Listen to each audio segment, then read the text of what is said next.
So my name is Andrew Stead, and as Nadia said, I help people and organizations improve their health, wealth, and happiness. And today, my remit is to kind of wrap up, if you will, track 2, being, to put it all together and allow us to make some change happen, to walk out of this room with some action points, some stuff that we can really take home and do, some manageable actions that will make a change in our life, that we can infiltrate into our daily lives and really make a difference. Because making change happen is really fundamentally important, but at the same time is obviously quite difficult and challenging. We all know that talk is cheap. We all know that actions speak louder than words. But we also know that making change happen is incredibly frustrating at times, difficult at times, challenging at times. So that's what we're here to do. In this session, we're going to send you away with some practical, actionable steps that are going to give us some real momentum in life when we walk out of here. Because, of course, if we don't understand how we're really going to make change, it's problematic. It causes, in the world that we live in these days, it has tremendous consequences. Stress, depression, burnout. Many of the speakers in this session before have talked about all of these things. They're really significant problems in the society that we have today. Earlier this year, the Harvard Business School reported that in the US annually, stress costs them approximately $200 billion every single year. In the UK, for the last 4 years, the increase in prescriptions, drugs of antidepressants has gone up almost 50%. So these are gigantic global problems, and we all know this. The Financial Times reports that almost 1 in 3 of us will experience burnout at any point in our career. Again, the costs to us individually or to society are really significant. And of course, we see this on an individual basis. So on the one hand, we are struggling with information overload, while at the same time we are spoiled for choice. Physically, we start to feel out of shape, maybe even worn out.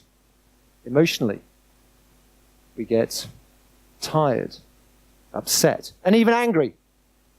Our relationships suffer. We have no time for our family, our friends. We have no time for ourselves. And of course, in the workplace, we're spending way too much time getting worn out, stressed out, and burned out. So who sold us this? It's not what we signed up for, right? We may have industrialized and technologized, grown our economies, and even doubled our life expectancy on a generalized basis, at least in the West. But we are no happier. This is what science tells us. And science even tells us that 1 in 4 of us at any particular moment is mentally unstable. But science also, as well as telling us lots of these pretty miserable and depressing facts, has lots of the answers too. And there's been a huge explosion of this knowledge in the last 10 to 15 years, which is super exciting. Positive psychology, neuroscience, behavioral economics, all stuff which is incredibly interesting intellectually, but also has some practical aspects that we can apply to it. And science, again, has come up with the single biggest factor, the single most important parameter that can affect our well-being and our happiness. So you might wonder why organizations, individuals come and ask me to work with them around change and well-being and happiness and so on and so forth. It's because change and happiness have punctuated my life. There's been a lot of it, and I've demonstrated over time that a capacity to, even during the highs and the lows, as we all go through, to be able to do that. Even at university, I managed to change course and read 3 different things.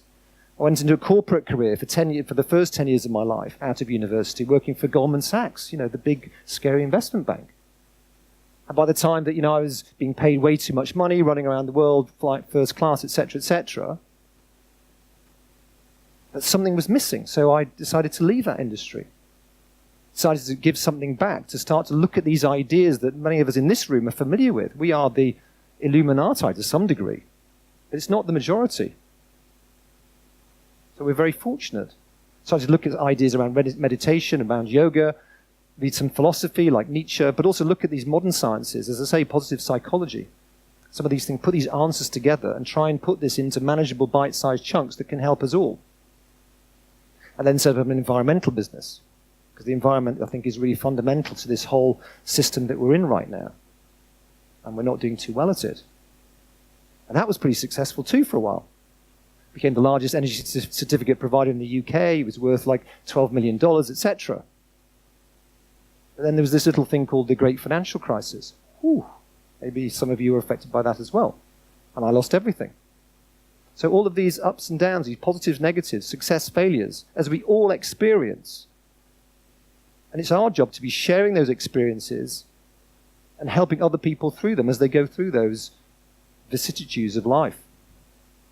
So that's what we're up to today. And now I walk around helping people with those ideas, taking the best knowledge, the best tools, and achieving the best results. Because that's what I think is fundamentally really important. So let's use a very quick tool. Let's get ourselves started. Close your eyes for a brief second. And I just want you to give yourself a happiness rating out of 10. Really simply, the first number that comes into your head. Then you can open your eyes and you can scribble it on the top right-hand corner of the sheet that you've been given, the exercise workbook that you've got. What's your happiness rating out of 10? It's the simplest, the quickest, and one of the most effective tools in terms of starting to direct your well-being. Because it just starts to improve our awareness on a day-to-day basis. If you do this exercise every day, it takes you 5 seconds, if that, for 40 days, you're already drawing greater awareness to your happiness. It costs you nothing. It costs you 5 seconds of your time. It's really simple, but it's super effective. But what I found was when I started working with lots of corporations and individuals, that the 3 primary hurdles to putting stuff into action, to making change happen. Hurdles to happiness is another way that I talk about it. And the first one is that we got just too much information. We got too little time and too much information. It hurts our head. But it becomes super demotivating, right? Because we just don't know where to deal with it. You imagine the example of weight loss. If you go onto Amazon and you put in weight loss, I mean, you just see literally 1 billion products. Books, tapes, audio, video, you name it. It's all there. So where do you start? And of course, we have no idea where we start. So that it becomes very demotivating. We get change fatigue in that way. The second problem is that all of this information, or the vast majority of this information, is really geared around theoretical, intellectual, left brain stuff rather than practical stuff. So again, we can go and read about it. There's libraries filled with this information, but we don't know how to apply that and put it into everyday action.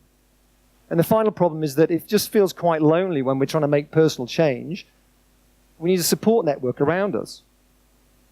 And that's one of the biggest problems that we have, is just trying to figure out how to get that network and put it together. So to overcome the 3 hurdles, we seek out the best knowledge. We digest the best information, we give it to you in bite-sized chunks. That's what I primarily do. We make the tools practical so that we translate all of these great intellectual ideas into practical tools that we can apply and integrate into our daily life. So that it's real change that can really happen, and it's in small steps. And finally, by doing that, putting those 2 things together, you can achieve outstanding results. But you need a support team around you, and you need a network of people that will help. And this is a good example in this room. We're going to do some of the exercises now that will show you how to do this. So let's get out the piece of paper, and you've found your pens now, hopefully, and think of 3 of the things that you've seen during the last couple of hours, or earlier on in the day, if that's what you want to do, and think of some of the inspiration that you've caught up with. And then think about how those things have inspired you, and set 3 objectives that you want to achieve over the next month. Just over the next month. Nothing too crazy, not like in 10 years or 20 years. Just over the next month. And write them down in the left-hand box. As it says here, there's great scientific knowledge. You can see all this. You know, it's 10 times. If you set objectives clearly, you're 10 times more likely to achieve them. These are what the scientists tell us. So spend a few moments writing down 3 specific objectives that you would like to achieve in the next month. I know everyone's having fun. It's great. The noise level and the energy levels have picked up hugely. That's fantastic. Has everyone managed to share, though? At least one of the things each. That's great. Okay. Now, if you can do it still standing as you are, move on to the next section in the little diagram, which is what are the actions, the specific actions on a daily basis that you can take to affect these objectives. So look at objective 1 and say, okay, what's the daily action that I'm going to take? And commit no more than 1.5 minutes, 1.5 minutes, so that in total we're going to commit 5 minutes a day. So I think that's probably manageable. So 1.5 minutes for the daily action for each of your objectives that you're going to be able to do. Okay? And the great thing about this method is that you can apply it to absolutely everything, right? And it's super simple. Okay? But of course, there's a couple of other things that happen when we're sharing something. You know, like we naturally start to connect more with another person, etc. We get, as we talked about, we get greater accountability.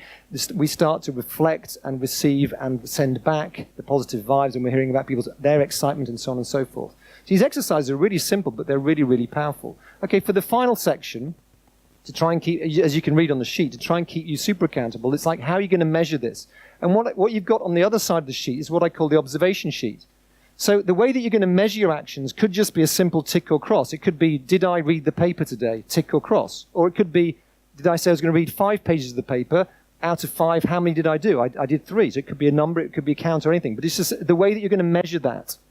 So that when you come to do the observation sheet for the next 4 weeks for these little simple tasks, you just tick and cross it. Or you put the number in. Or you say, okay, I did 20 press-ups or 90 press-ups or whatever it may be.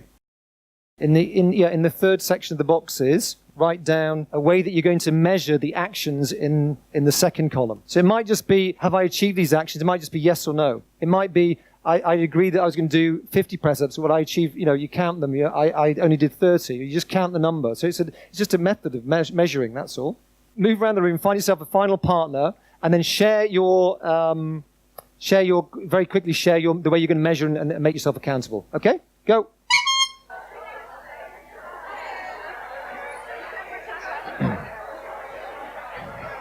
Let's do a few thank yous, because today's been an extraordinary day. So why don't we, in a very non-English way, because my way of thanking people would be, thank you so much, that was really wonderful. Thank you, everybody, that was delightful. So let's really raise the roof, and how about thanking, for a start, all the organisers and everybody who's been involved in putting on this fantastic day. I mean, some of them, but not all of them, are at this end of the room. But really, come on, let's stand and shout and cry, but really give them a massive thank you for all of the organisers. Woo! Come on!